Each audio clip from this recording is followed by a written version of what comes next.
All right. Well, my name is Shane Shutters. I'm a research scientist at Arizona State University. And I told Patty I'd start off a little bit by saying exactly what that means. As a non-tenure track traditional faculty, instead of being associated with a particular discipline, my work is all problem focused. So instead of working in the questions related to a certain discipline, I work on a certain type of problems. And primarily I work on urban problems. That's been my focus for the last 3 or 4 years. I guess I would bill myself as a complexity scientist if I had to put a name on it, and that means not only viewing cities as complex adaptive systems, but to understand those systems, you have to understand the networks which govern those systems. So that's what I'm going to talk about a little bit today.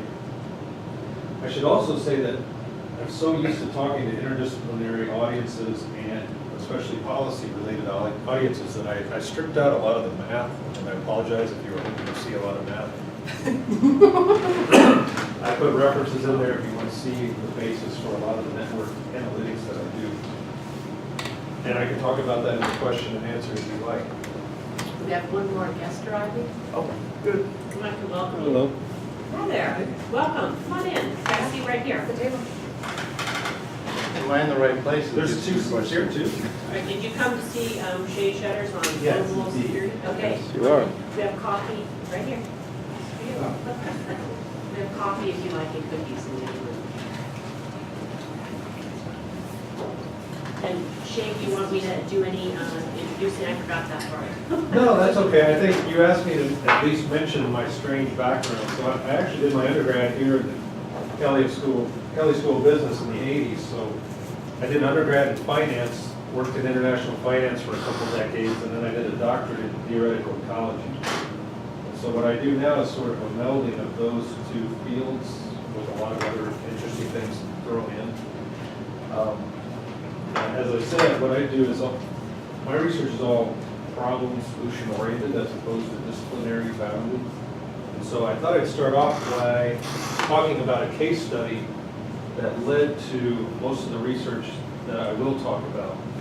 And the case study revolves around a city in North Carolina named Kannapolis that had the largest single layoff of employees in the history of the state of North Carolina in the early 2000s.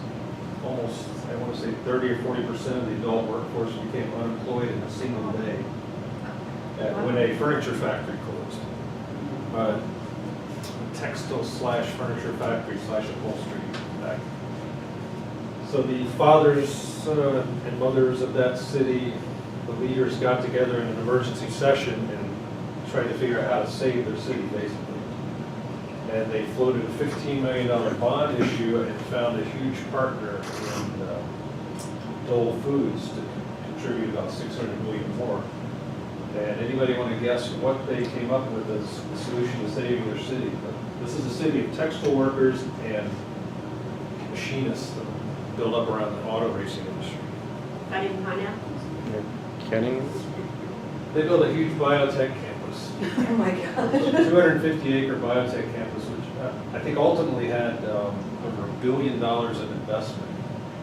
And I have a newspaper article where David Murdoch from Dole claimed that they were going to create something like 10 or 20,000 high-tech jobs, and they were going to just be an assembly line for patenting. Well, as you might guess, they had no spin-off companies. They had a few PhDs, which they had to lure at 150% premium to come live in the middle of nowhere. Whether or not they've ever had any patents is a matter of controversy, or at least it was at the time of the writing of this article. And most of what they call science happening there are actually feeding into a niche market of Dole Foods called nutraceuticals. So over years, a few years ago in North Carolina, some of my friends and I that are really into networks, we asked the question, what could we have done if we had been in that room with them before they spent $1 billion on biotech? Is there something that we could have done to help them guide their decision making? So we started to dig through some massive data sets on employment and build what we call an interdependence network for the U.S. So this is where a lot of the math is going to be missing. But essentially, what we created is for every pair of occupations that are tracked in the U.S., we calculated interdependency using a variant of mutual information. How interdependent are those two occupations on each other to deliver products or create goods or wealth? And we found some interesting things right off the bat. First, as you might guess, a lot of occupations have a very high interdependence. If you think anesthesiologists and surgeons, they have a very high interdependence value. They need to be together to create some end product or to deliver some service. But surprisingly, we also found out that there are occupations that have a negative interdependence. And an example was door-to-door salesmen and retail salesmen. So our hypothesis is they must competitively exclude each other once one gets established in a city. And so using this huge matrix of interdependence values between, let's say, about 800 occupations in the US, we use those as weights in a network, which we call the US Occupational Interdependence Network. And yes, I have some pretty pictures here for Armando. The links had to be removed or it's just noise. But this is the occupational network for the US in 2013. The nodes are occupations. As I said, there's weights on those links which partially determine where they end up in this spring algorithm dispersal of the nodes. It's a complete network and it's also undirected, so the interdependency is bidirectional. And the distance between the nodes? Is partially determined by the interdependence between those. So what you'll see, and what we've seen in every country we've done this for, which is 5 right now, is that there is a dense core of highly interdependent occupations. And those usually turn out to be the highest paid occupations as well. Now I'll show you a map later of what the USDA's Economic Research Service calls the creative occupations of our economy, and they're clustered in that dense core too. And so that's another entire line of research on the theoretical side is, why are these creative clusters here? Why are they so highly interdependent? What does that mean for resilience when they're highly interdependent? And we can talk about that in the questions and answers too. So once we have this map for a specific country called its Occupational Interdependence Network, then we can do some interesting things like place specific cities in that network. And so this is what we've done in Canada. This is 3 cities. These are all provincial capitals. And the intent of this diagram is just to show you that individual cities can have very different signatures, occupational signatures, when they're placed inside this broader national scale map. So this is the national map of Canada, all the nodes together, and then each individual city is highlighted. And to have a node in that network, the city must have an LQ greater than 1 for that occupation. And if you're familiar with the economics terminology, that stands for location quotient. So having a location quotient greater than 1 for a specific occupation simply means that you have a percentage of workers in that field higher than the national average. So if the national average is 2 dentists for every 100, but your city has 4, then the LQ for dentistry in your city is 2. You have 2 times nationally. So if your LQ for a specific occupation is greater than 1, we say that's part of your city's signature, what you're known for, and it shows up as a positive node in the network. So the green ones are those for which the LQ is greater than 1. Exactly. So that shows that Toronto has those specific populations so those specific occupations on the left are more prominent in Toronto. It doesn't mean they don't have any of the ones. It just means they have more than their fair share. They're kind of specializing in one area. And we actually call them specializations in the paper, yes. And it is a bit arbitrary, but you have to make a decision of when an occupation truly is present and when it is not. You could use 1 employee, then you might not really get a lot of meaning out of the data. We chose to use this LQ as our cutoff. And this is a common problem also in ecology, if you're familiar with presence-absence matrices, those sorts of things. And they actually use some of the same formulas we do. But, sorry, Shay, you're not just showing us how many dentists there are or anesthesiologists, but showing also the ones, you're showing them on an interdependency map, so that you're showing not only are they more present, but who they're interdependent with. Exactly.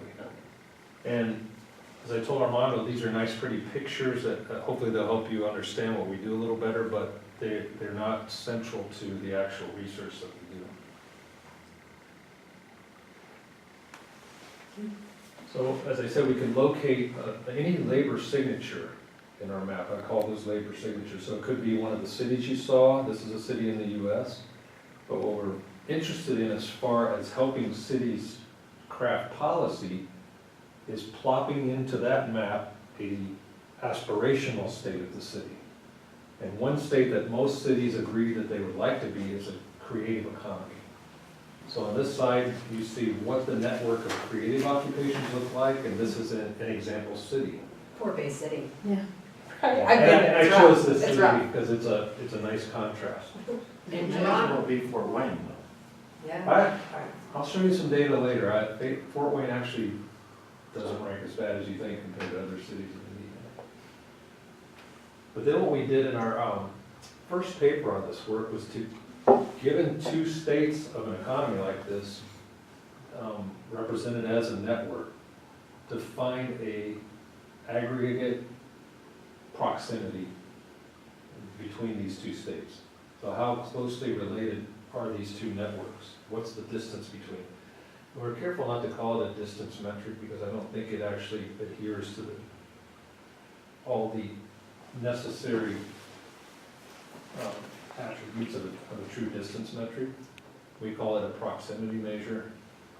And that measure would look at the difference between the red nodes and the green nodes. So the blue nodes are already overlapping, so Bay City does have a few creative jobs in their portfolio of specialty occupations.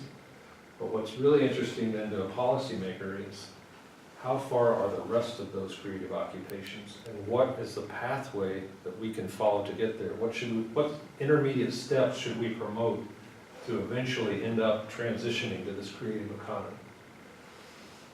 And in this case, we called that proximity our creative jobs index. So this is a measure, a relative measure of how close a city's current occupational portfolio is to that creative occupational portfolio. So this is the first tool that we sort of developed that was policy oriented. And it's simply to tell a city, how are you doing? You can look at this over time. And what I don't have time to show you in this presentation then is what are some priority targets that you should be emphasizing with tax policy, et cetera, to slowly transition your economy to that creative state. If you doesn't that imply though that the current economy is not what you want? And why do you want a creative economy? What does that mean, a creative A economy? creative economy typically means wages that are 2 to 3 times occupations that are not creative. It implies high-tech, patenting, knowledge-based workers, which are typically more stable when there are cycles in manufacturing, et cetera. So it does imply that cities have a state that they want to be, that they're not currently in. But I think if you talk to any city in the country, they will say there's somewhere else we'd rather be than where we are today. So that's never been a problem, to make that claim. I have a question as well. Eric? So just looking at this, I mean, something that you can see in these top 10 cities is that they're much larger in population, obviously, than these Mhm. bottom cities. How do you control for population, or did you just look at all cities that met a certain designation? No, this is all cities as defined as metropolitan areas by the Bureau of Labor Statistics. Okay. And of course, the main driver of this creative index is population size. Of course, yeah. So unfortunately, and coming from a sustainability background that I'm at, you have to tell them that one thing you need to do is just grow your city, if you really want to be in that creative economy. But what we try to focus on then are the outliers, once you control for those. So for instance, Boston has something like the 10th most knowledge worker, creative jobs on a percentage basis. Right.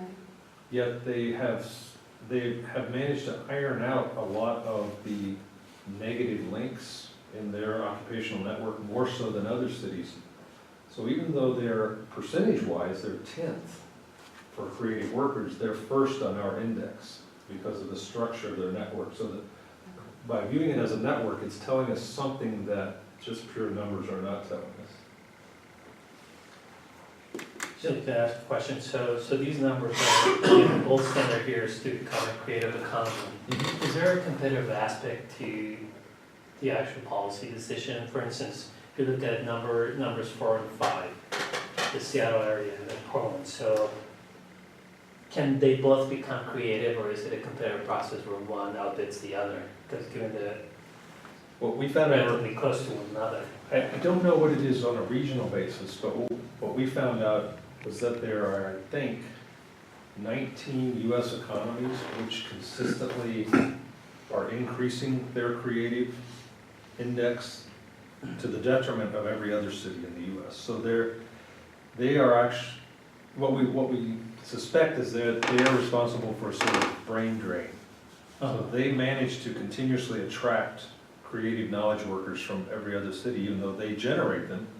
So Right. Indianapolis, of course, they graduate people, what Bloomington does, but the high-tech creative knowledge workers tend to go to these big cities for whatever reason. Right. I was sort of getting to you. So there's definitely a competitive aspect between these big dominant cities and all the rest in the country. And on a regional basis, I'm sure there has to be some of that as well, Okay.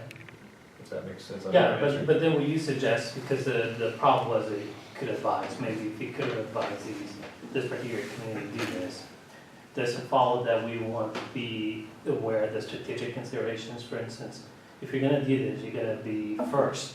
There's a first mover's advantage. Exactly. Or else just forget about it, because you're gonna fall behind one of these clusters or whatever, brain drains. So ideally, somebody that would use this methodology of which pathway we can follow would not only look at what are the easiest steps for us to transition to because of our current skills, but what are the people nearby best at too? Because we can avoid those speed bumps if we just go a little bit this way.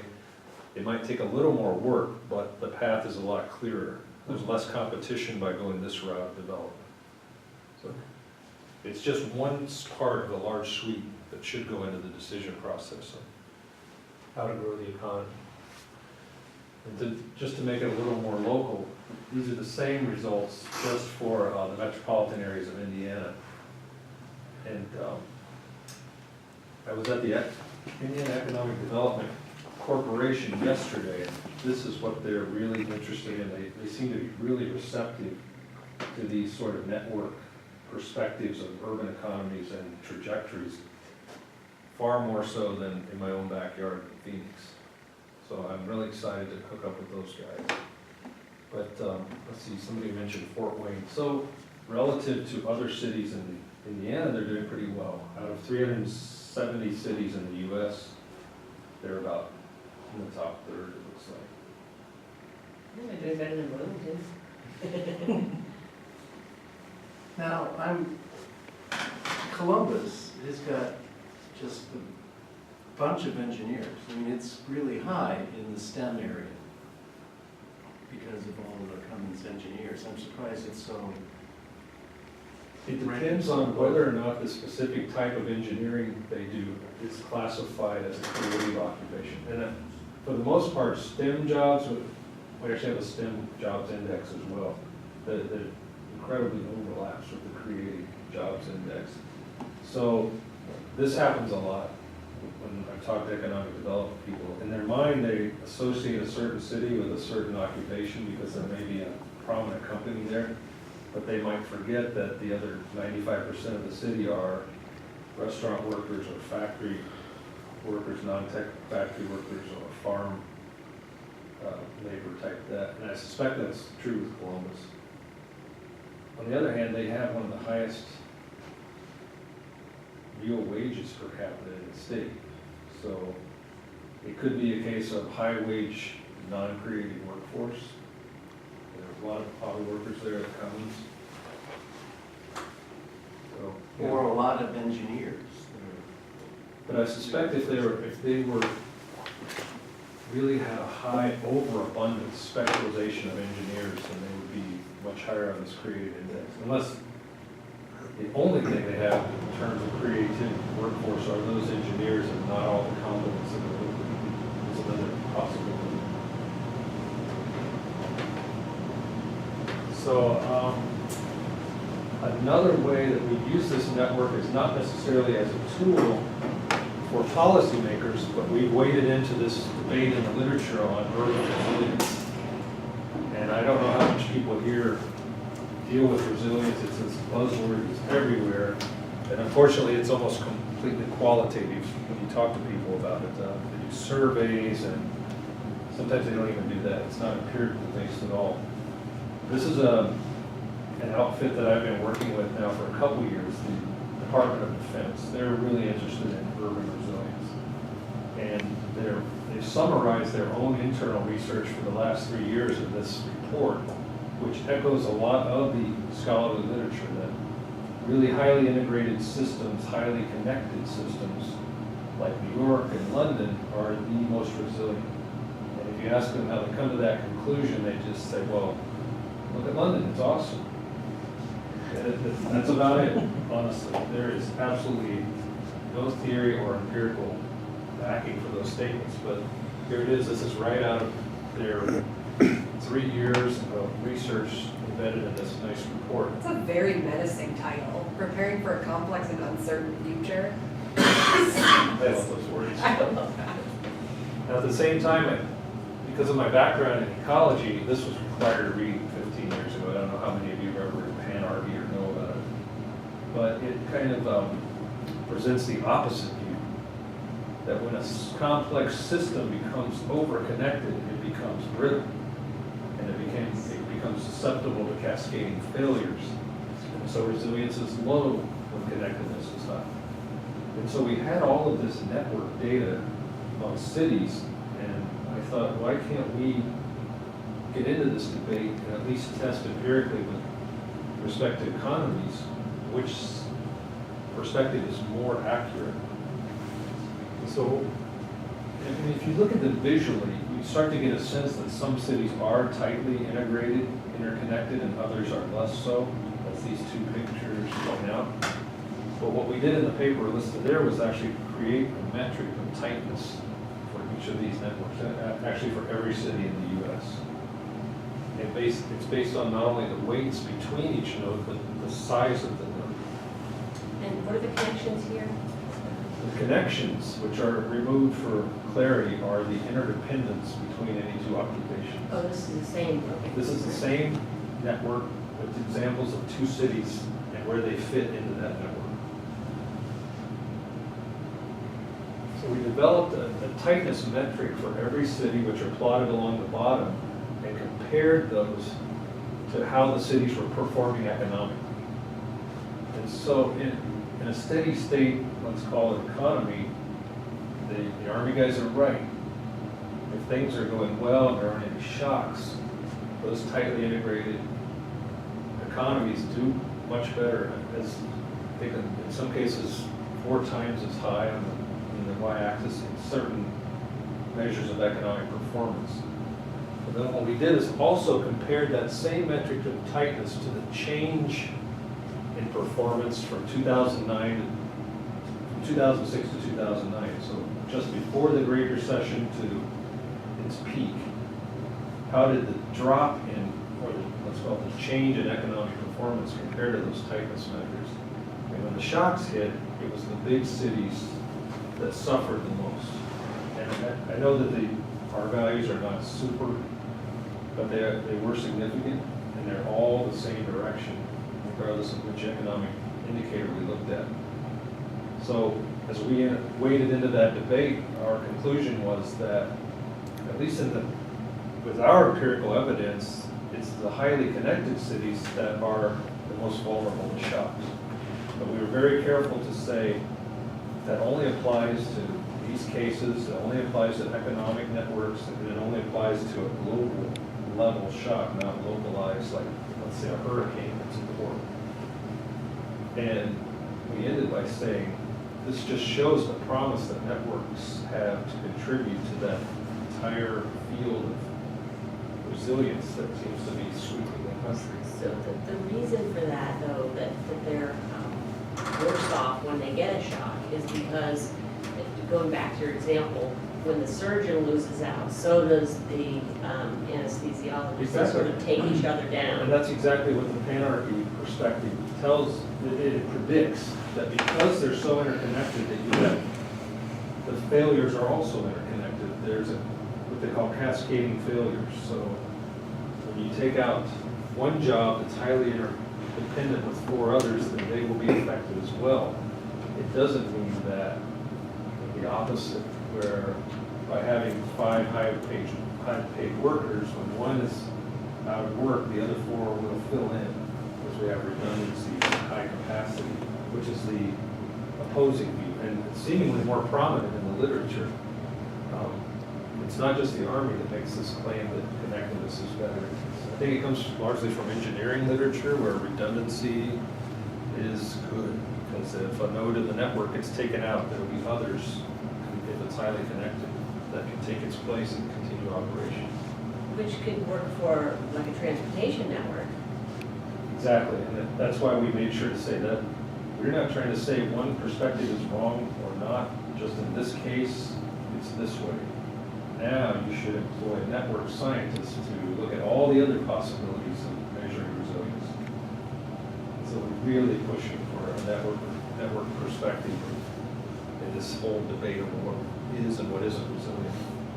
So this is the other result from that study with our metric of interconnectedness and tightness. And the bottom one are categories are how many years after the Great Recession did it take before per capita income was regained to its pre-shock level.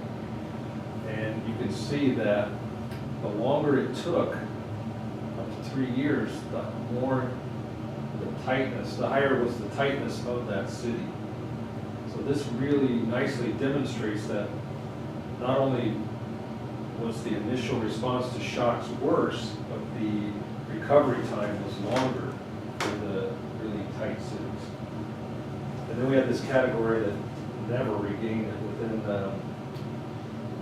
6 years. I think we ended the study in 2012 data, and some had never recovered. And so we were hypothesizing that maybe those had been hit so hard that it had actually changed the labor structure of the entire city and shifted them into a new state, that they were now struggling for a sort of new identity for that city.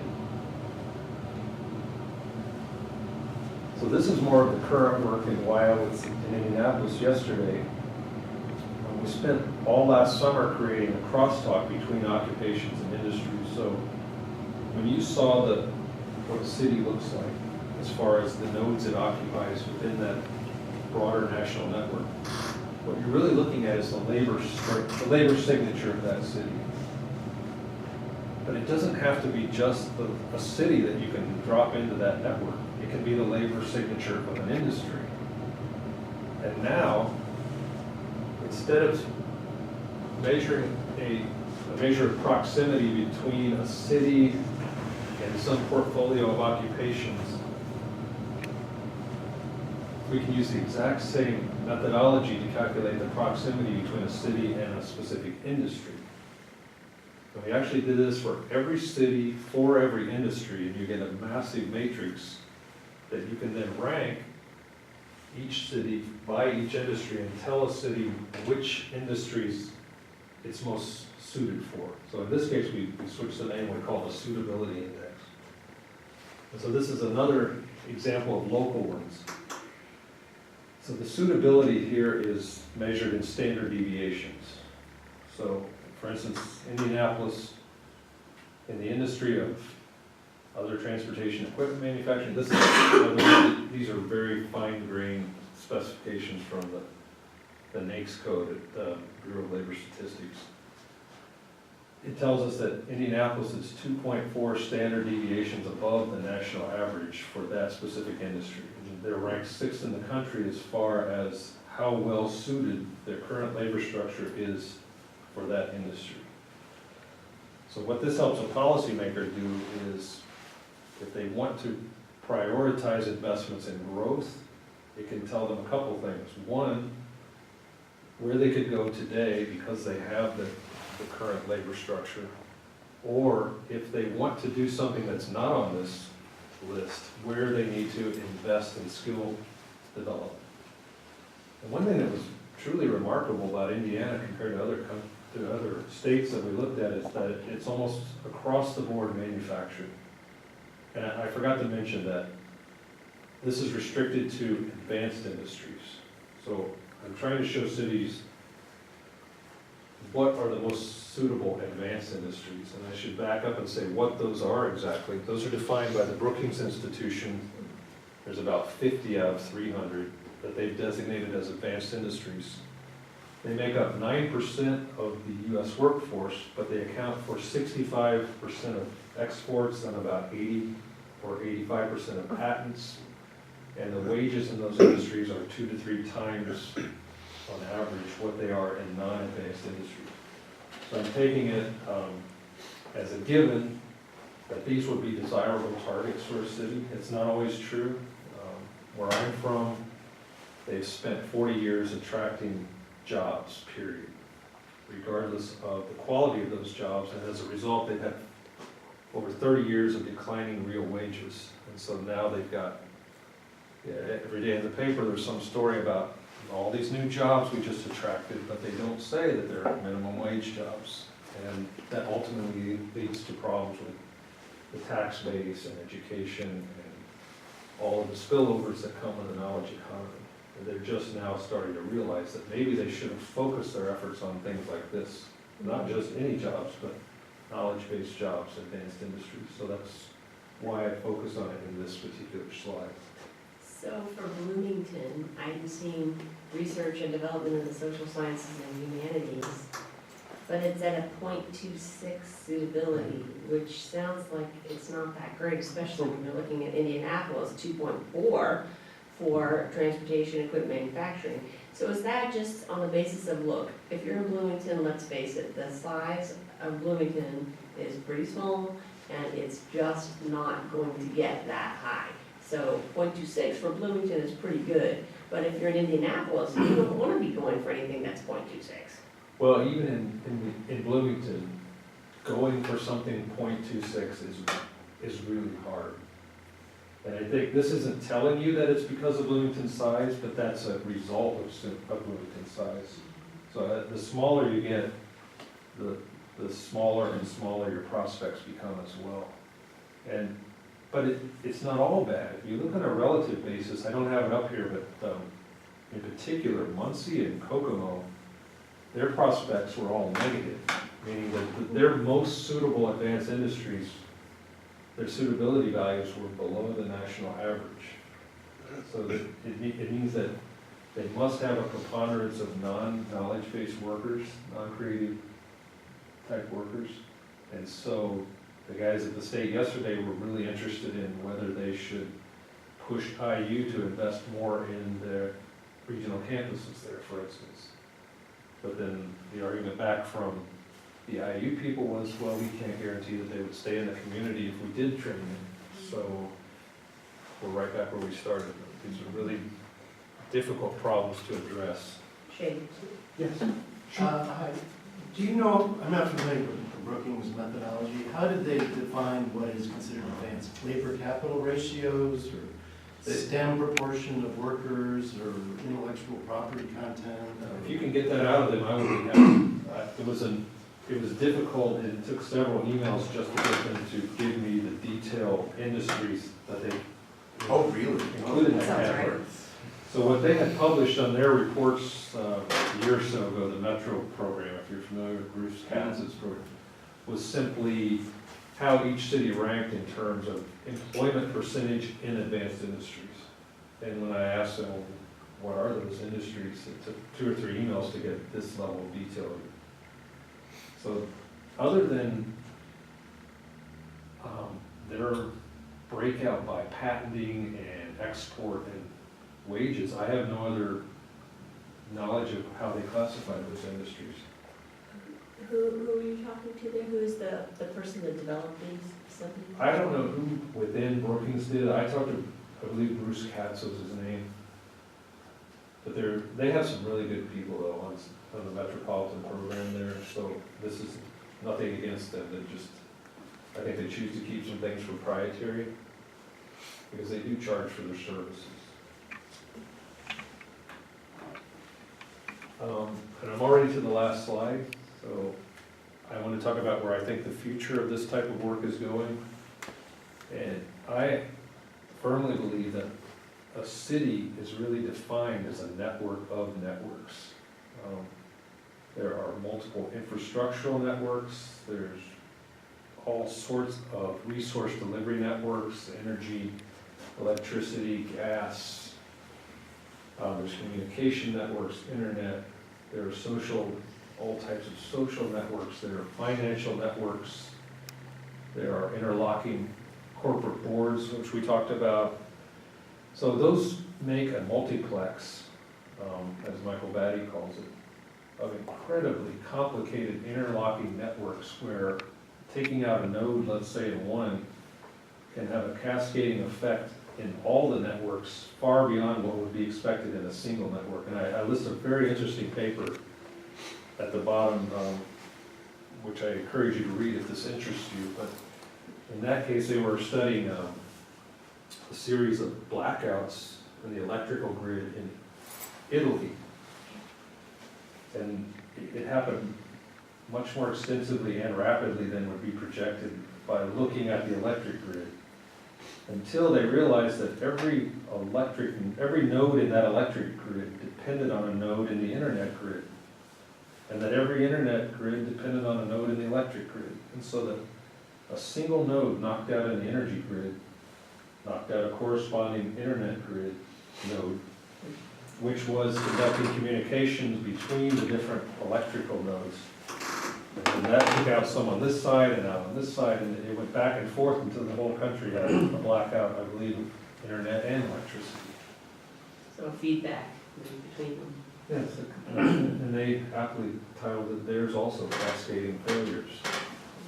So that's similar to in a medical phenomenon, when you have a whole body cascading to a shutdown. I don't remember what the terminology is, but there's some medical condition that's the result of that results in death. It's funny you mention that because I'm doing a presentation to the Army in 2 months, and to try to get them to understand these effects of networks integration, I compared humans and sponges. And at first you can convince them that yes, humans are obviously more integrated and advanced and interdependent, and there's multiple hierarchical networks. So, and I say, so it should be more resilient, right? And then I walk them through what happens if you were to shoot either one with a gun that they're pretty familiar with. And in a human, you can hit one spot and then all sorts of cascading failures, and it can easily result in death. I don't know if there are any biologists in the room or not, but a sponge, a bullet will pass right through it and it won't have any effect. You can actually smash a sponge through a sieve, force it mechanically into single cells, and it will reconstitute the organism. And so, for me, that seems a lot more resilient than a person that dies from a single shot. And so the whole purpose of that exercise is to get these guys to think that, wow, maybe we should step back and listen to the network guys, because we jumped to a conclusion early on based on intuition that may not always be correct. I'm sure sometimes it is. So that's really the full presentation. And like I said, I apologize if I left out too much of math, that I didn't know what sort of audience I would have. But I'd be really happy to have a discussion, question. Sure. What data source did you use to get the proximity between two occupation pairs? Was it ONET? or? We used the ONET data to, actually, that was a separate project. So I showed you the portfolio of creative occupations. ONET had actually done a project to designate a set of green occupations. So we also went through this entire exercise for proximity to a green economy. But to answer your question, the full data set comes from the BLS Occupational Employment Survey, where for each of 370 metropolitan statistical areas, they calculate the number of workers in each of 800 occupations. So we have a, basically collate a massive matrix, 800 by 400, and then by 10 or 12 years. But you're just getting concentrations there, LQs, right? From the staffing patterns.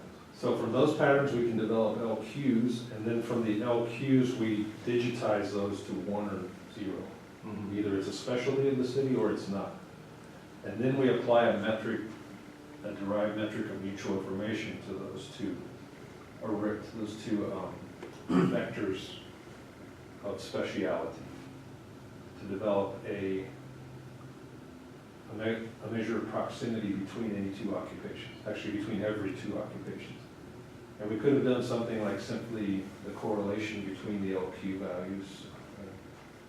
But we didn't do that because we based this work on Ricardo Hausman at Harvard, his Atlas of Economic Complexity, and we basically extended his metric, which was also based on mutual information, but we extended it to allow for those cases where they're actually negatively interacting. After, of course, after we sort of bowed to him and said, we're not going to diss you or anything, we just want to show how your great work can be extended. And finally, he agreed to it and actually took one of our graduate students as a postdoc. So, I guess, does that answer your question? Well, I'm still trying to get that proximity measure. Would, computer programmers and baristas necessarily be close in proximity or not if they're both overly represented in a city? If they're both overly represented several times in multiple cities and not found individually very often, then they would have high proximity. Okay, so you're using the landscape of each city, if you will, as that other informational dimension rather than just concentration. If you catch what I'm trying to say. Yeah, We use every city in the country as the scaffolding for that nationwide network, and then drop in individual cities, if that makes sense. Okay. And we've actually been able to do that for the US, Canada, Germany, Portugal, and Sweden. Those are the only countries we've interacted with so far that supply the detail of data we need to do this sort of analysis. So it'd be accurate to say that the LQ, if you stop there, that only reflects the concentration, but then the proximity measure is the next kind of. Absolutely. So in our algorithm, you first collate the data, and after you've cleaned it, make sure that there's no anomalies, you calculate the LQs, you digitize those LQs, you apply a measure of mutual information, and then you have the weights for your national scale network. And it has to be specific to a schema for employment classification. So if Europe ever got to the point where they all used a common scheme for occupational classification, and we trust that they collected the data similarly across countries, then we could do something for the whole continent. We have a continent-specific occupational interdependence network. So you need to be able to capture all that data in one wave though, right? So you're measuring against in that time point. So the proximity values that you use for Cincinnati at time, 2008, you had to do that in the context of all of the cities in 2008. Yes, and we've actually looked at how the underlying scaffolding structure itself changes from year to year, and there's very little change. we thought that that would sort of fluctuate too. Okay, oh, it turns out it's pretty stable, okay. Fortunately, it's stable, because then we feel pretty comfortable looking at how a city itself moves through that structure over time. If the structure itself changed over time, then we would sort of be restricted to a single year. But how many years are you looking? So you can say, yeah, our structure is stable. Well, it's stable for 5 years, it's stable for 10 years, but that doesn't mean it's stable for 50 years, because we have occupations today that didn't Oh, exist years ago. We wouldn't expect it to be stable over those time periods, even if we had the same set of occupations, that the way they interact would probably change due to technology and changes in markets. So unfortunately, the data that we can use only goes back to 2005. And the reason is, before that, the Bureau of Labor Statistics used an entirely different scheme for categorizing occupations. So there's your next project. Go back and do it for those, and then you can compare. That would be interesting. But then, the second problem happens, that then 4 years behind that, the budget manager office, OBM, Office of Budget Management, completely changed how cities are demarcated into units. You get the whole measurement issues, yeah. Yeah, so that the time period where we have clean definitions of cities and occupations starts in 2005. It ends in 2012, because there was a big revision in 2012. And there was a revision in 2010 too. So in 2010, they reclassified several occupations into, collapsed some into one, expanded one into several. So it gets pretty messy. It's impossible to do a true year-over-year comparison.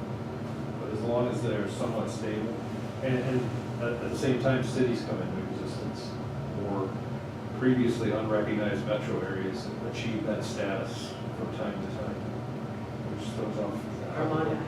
Yeah, I want to come back to the definition of the proximity matrix, because I'm confused between two competing definitions. One is, I understood, at the beginning I thought this was a measure of complementary skills. That it would be, for example, you look at I'm going to take Ben as an example, a web developer and a web designer. Different skill sets, but they overlap, and they work together, and they can, so there's something productive can come out of their interaction. So that'd be one definition, a conceptual definition. Another one, it seems to me, maybe it's just a coincidence.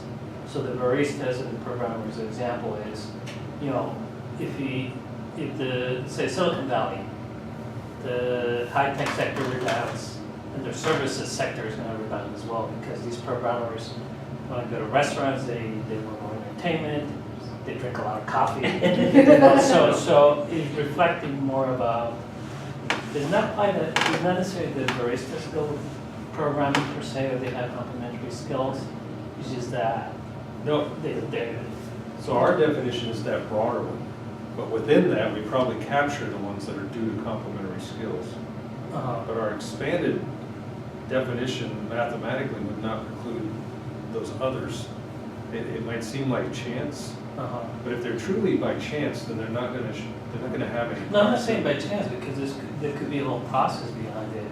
There's a demand for services or complementary goods or whatever the case might be. So when one sector goes up, you're going to see more things going up as well. And that's what we capture. So and we did that intentionally. For one thing, we didn't feel that we had the quality of data to go down to the skill level, which is sort of the holy grail of this type of research. Okay. Dispense with occupations and just look at the skills that define that occupation. But that's something that's really hard to do, and the data's sort of spotty. Sometimes someone does a study for this city and it doesn't jive with this city, but it doesn't matter because it's only those two cities anyway. But one reason I was really interested in meeting with the Economic Development Agency yesterday in Indianapolis is they've done almost this exact same exercise, but their network, the weights are the length of time it takes to retrain this occupation to be able to do this one. So our next step in that collaboration is to show those in a plane, how our points line up with theirs and what it can tell us. That makes sense. Yeah, it makes sense, and that was gonna be my follow-up question, actually, builds on Patty's earlier question about population. Because what we get out of the proximity analysis is sort of potential benefits. You're here and you can get to this target outcome. But from a policy perspective, I think it would be interesting to know how costly it is and whether there are any economies of scale. So either you get a huge infusion or a big intervention for you to make the transition, or it just doesn't happen at all. Too little of an investment just is not going to get you from point A to B. So we validated that proximity metric in our first paper. We went back in time and we plotted what fraction of occupations actually became new specialties versus the proximity value of those unoccupied specialties. And it's nice and linear to a really close proximity. And then it starts to tail off. And that tells me that when they're too far away, it's really hard to predict if any intervention is going to be successful or not at attracting that. But I'm thinking here of a possibly confounding factor that those places that are not too distant from a creative economy have certain characteristics. Maybe they're already a large urban center, so it's just a quick jump to become the creative economy. Whereas if you're a little town, you just don't have those foundational factors, and it doesn't really matter how hard you try, you're just not going to get there. Yeah, I totally agree, and that's one reason we've shifted away from the occupational to the industrial targets. Oh, okay. Because in that case, there usually is at least one industry that is somewhat of a prospect based on your current labor structure. But the problem you have at a small city is even the best prospect might be such a low suitability that you have to have that discussion with a policymaker that you're years away from these advanced industries. Right. Now let's go over to the non-advanced side and see which ones of those have high wages and are also the closest, or other benefits that you might be looking for your community. So that's probably a problem of focusing on advanced industries in this talk, because it's more geared toward larger cities. Well, that's actually one question I had from the very first slide that you presented, where you're talking about that city that, brought in this biotech firm essentially and tried to make that happen, and it didn't really work. I mean, if you were in that situation using the tools that you have, could you look at a city that is facing that kind of an emergent crisis and say, hey, you're much more suitable for this, X, and then develop a plan? That was the whole motivation for this work. And we wouldn't say X. We would try to say, here are 10 or 20 other prospects. And by the way, biotech is so far out of your universe, it's crazy.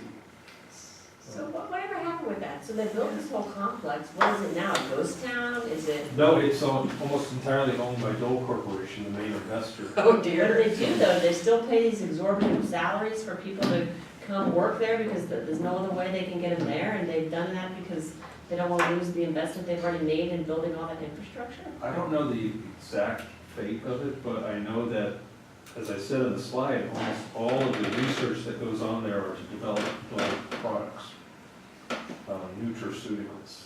We're in the wrong business. We need to get into those foodceuticals and move to So Missouri. why did Dole do that? Like, who else put the bill? Just Dole? It wasn't really Dole, it was this Murdoch guy who just, and I can send you some of the interviews I did with him. He just said, I love North Carolina. These are my people. I'm gonna come in, I'm gonna save this town, and we're gonna create tens of thousands of jobs. And he made a huge splash. And maybe he just has the luxury to do that, being a billionaire. But needless to say, none of those claims came true, other than that there are enough people to staff these nutraceutical firms, and I'm sure they make quite a bit of money and had to be brought in from out of state. It didn't employ the local people that were out of That's work. the whole point, is that then what do you end up with? You have all these people that are high paid that came in from the outside, so that you can then tax them to support the people that were living there in the first place and got displaced from the jobs. Well, yeah, and you have some of the other complementary industries that when you have any kind of a big industry like that pop up, right? Like food places and things like that. So then But it's maybe, low skill, it's yeah, not but high maybe then skill. the people that work in the furniture and textile factory, maybe they end up getting those jobs. Maybe it wasn't so great for them, That's but right. that's what they got. How does your connectedness relate to just overall, say, industry or occupational diversity? That's I mean, you're It's a really good question, ecologist and all, right? because, no, an interesting trend that we found is as a city not only becomes bigger, but becomes more tightly integrated, it also becomes more diverse, which is an interesting finding because it sort of contradicts the argument for biodiversity as a buffer to climate change and shocks. Because those cities that you saw suffering the most during the Great Recession were not only the most integrated, they were the most diverse occupational bases. It's very So interesting.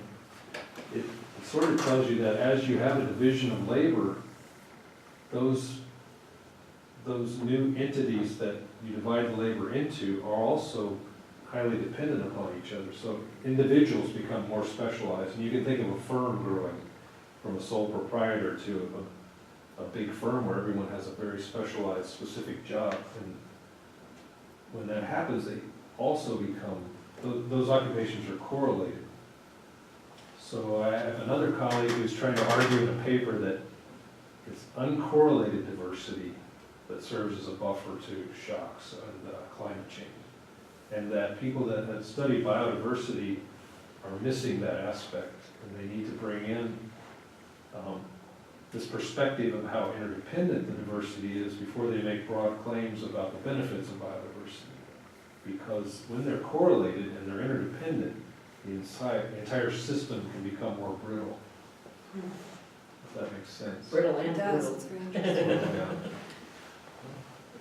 I have a question. I guess I'm trying to understand why is the network non-directional? Because in my mind, the correlations will have a direction. If you bring a lot of programmers, there will be a need of baristas. But if you bring a lot of baristas to a certain place, this won't correlate with a lot of programmers popping in. I suppose that if you had the techniques to tease out that relationship, you could find out a directionality, but we didn't do that in here. You probably need more time, right? I mean, But you it's- would need a larger period of time Well, to tease that out. And we also intentionally chose a measure of mutual information because it is symmetric. Because we did not want to confound the data with those things yet. But to your point, I'm sure there's a directionality there somewhere buried inside. We just don't So know it how to- can be explored as like a second level of this, or Yeah, that would be great. okay. The more detail you can get in a network like that, the better. Although I was telling Armando, one thing we really want to explore is applying some classical network metrics to these, but primarily clustering coefficient. And clustering coefficient is only really defined for unweighted, undirected networks. And I found 9 different papers of people proposing a methodology for clustering coefficient and directed weighted networks, but they're all very different. They have completely different results. So a side project we're working on is trying to assess what are these different measures all about? What do they tell us? Are they useful? Is there a better way? But I think there's something missing by not having those network metrics available for these types of networks. So maybe that is wearing that old NIH hat, that would be a perfect type thing to develop for a funding announcement and a methodological development project. A measure that doesn't yet exist. I mean, And maybe if there it's isn't. needed, but maybe there's a way to do it, but you gotta, put your effort into solving that methodological problem. So right now, you're saying, in a practical sense, we don't have a method to apply to this among the existing methods. Well, that begs the question, but if you need it, maybe you need to invent it. It would also be useful to look at things like walks, like the distance between 2 different types of profession. Like how many intermediate professions, how many walks does it take to get you from like the medical industry to this other industry? Because that could give you some idea when you're thinking about, talking to a city about like their growth and what they should invest in industries in. Well, if these 2 industries are maybe not connected, but there's only one industry between them, or, that could tell you something about, oh, well, maybe if you invest in this complementary industry, you're going to build some of these connections here that between 2 already strong. I think you described what our indexes are doing, because these are Yeah. complete networks. everything is one step from everything else, but the weights are different. Yeah, And that's what makes that's what drives the index. right, It's not just the weights, but it's the aggregate between two that's right. sets of nodes. Okay, yeah. Between those. So Okay, you're already exactly. thinking like an economist. Oh, God, I'm a sociologist. What was I gonna say? Don't let that get out. That stays in this room. Wait, we're one big family, we're all social science. This is a great discussion, so any more questions? So, when I was with the state of Indiana, we used to have a contract with IHS Global Insight for consulting, and they would give us regular reports on the state of the economy. And they were always telling us, or a regular theme was that Indiana's continuing concentration in the manufacturing sector was a vulnerability, because manufacturing jobs tended to be more responsive to the business cycle. Yes, you're very cyclical. Right, but, I mean, what I'm getting from this though is it doesn't, the concentration in manufacturing isn't necessarily a concern if the relationship between manufacturing jobs is particularly strong. Is that correct? So what you're saying is what is the most suitable high-wage creative industry for each city? Right. But as a state level planner, I would be concerned when I see that every city has the same prospects. And that regardless of what that says, what our analysis showed, that they might want to invest in diversification. And it's really difficult then when you get to the state level to try to induce particular regions of your state to change while others get to stay the same. And so they're struggling with that actually at the state level. So maybe I didn't quite follow the presentation, but what is then exactly is the relationship between the tightness between job types or between classifications of jobs and then the vulnerability of the system? Is it that the more specialized the jobs are, but the more interconnected are, the more vulnerable the system is? Is that correct? That's for a particular city, at least what we found with our data was that the more interdependent the labor force is within a city, the more vulnerable it was to large drops in economic performance due to a shock. Thinking about it at the state level, if we have one city specializing in manufacturing in automotive parts and one in manufacturing of pharmaceutical products, that wouldn't necessarily be a vulnerability because these are separate. It Not depends on how correlated disconnected. they are with the business cycle. Right. So, Industries. in fact, they went to, when they're talking diversification yesterday at the state, it was all diversification of manufacturing. Right. They weren't even thinking of other high-tech industries, so they're thinking, okay, Fort Wayne can do manufacturing of genetically modified seed stock, and these guys will do manufacturing of auto parts, and Columbus will do media optics, and that's how we'll diversify. And the problem with that sort of thinking is these are still all manufacturing. Manufacturing as a whole is cyclical. Even though they're not connected manufacturing sectors, that doesn't reduce that risk. That's in terms of the a system. separate analysis. That's a different and issue, they're not connected. that's pretty Yeah. well studied, the correlation between specific industries in relation to the business cycle. So I don't actually get into that, but I want to contribute this tool to those people that are using that data at the state. Say, if you realize that these are all correlated with the business cycle, that if you're not as diversified as you think, if you're willing to make investments and you have partners, say in South Bend, and their local economic development agency is interested in an experiment, maybe they can invest the time in retooling their labor structure to go after an advanced industry that's not even on the radar right now. And in doing so, they can help the whole state.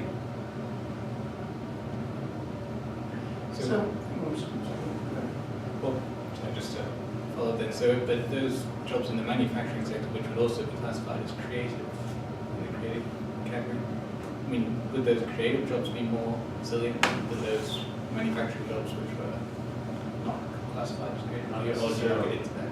In fact, I would even speculate that they'd be less resilient because they're more. typically the creative jobs were in that dense interdependent core. So to have creative knowledge workers, you need to have a support structure around it. And that makes it tightly interdependent. So when we say then to a city or a state that we want to increase creative, or they want to increase creative jobs, because they tend to be high wages, we say yes, but there's a trade-off. So that you've got to Absolutely. increase vulnerabilities. In one sense, all of this stuff is about trade-offs and informing policymakers of what those trade-offs are. Because often, if they might have a vague notion of a trade-off, but not know how to navigate it. And we're just trying to make that explicit, so that's a really good one. Yes, you could have a more creative workforce, but just so you know, if another global economic shock comes, you might have a much bigger hit than a non-diversified, smaller town. One might find, though, that depending on how interchangeable one job is from another, one that's very interchangeable or disposable, the one that's going to be let go. If you're a creative person that adds value in terms of product design and you can't be replaced easily, companies are going to keep those workers. They're going to hoard those. Well, that's anecdotal on a firm level, on an entire urban economy level. The empirical study actually shows a bit the opposite. And again, that was a specific type of shock. That was a global event, not a localized event. It was economic in nature, it wasn't physical. But in other cases, maybe that's true. I can only speak to this one type. You could be less specialized workers more easily able to find jobs, a job in manufacturing pharmaceuticals and manufacturing other parts of it's non-specialized can transition more easily between sectors. Would that be Either that, or you could argue the opposite of your viewpoint and say, well, things are hard now. We keep the engineer, or we keep a few guys running restaurants. And say, there's 4 of these guys with families to feed, and there's you with a salary as much as all of them put together. Sorry. The greater good is we take care of what we can afford. The greater good, is that how businesses work? I I did not know. We protect our bottom line Ah, by okay. eliminating the highest cost employee. So I'm curious, in the discussions you had yesterday, the whole notion of picking winners and losers is not, very popular with the current, governor. No, it's So political how, bandwagon but I mean, term. IEDC is, while it's not a part of the state government anymore, it's still very politically, Yeah, well, the way they it put takes it, on the political flavor of the current administration, so. the way they put it, they don't pick winners and losers, they highlight winners. I think they said, so they're very careful to phrase everything so that it's a positive spin. But we all know that's not the case.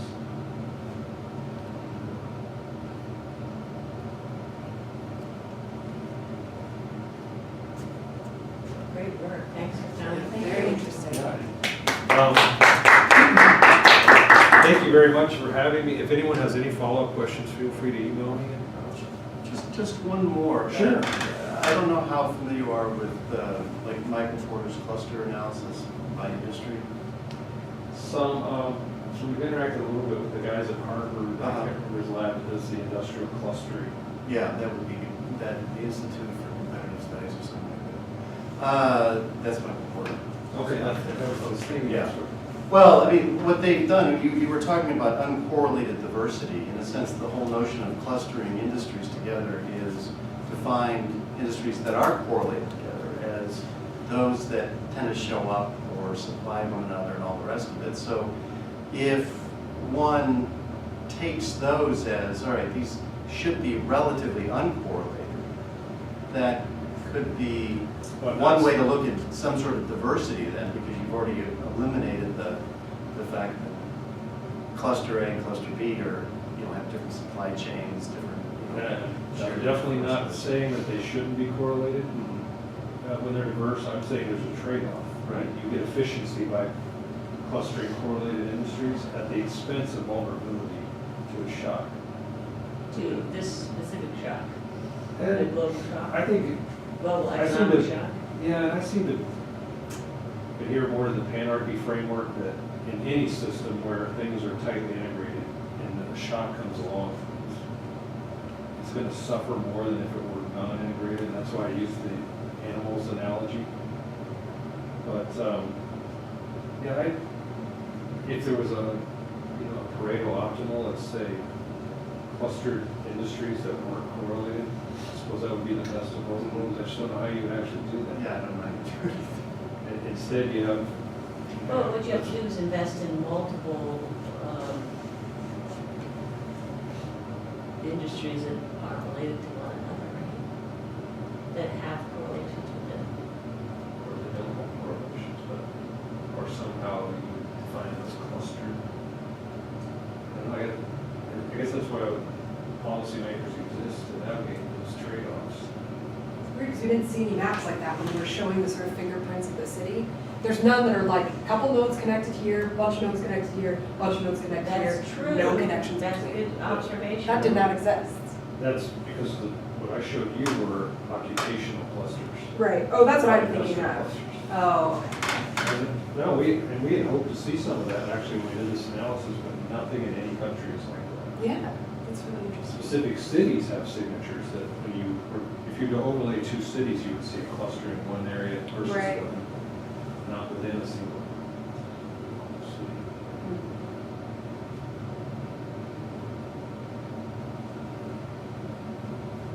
Okay. Thanks for coming. Thank you so Thank you very much. Hopefully, Always take like 10 of them.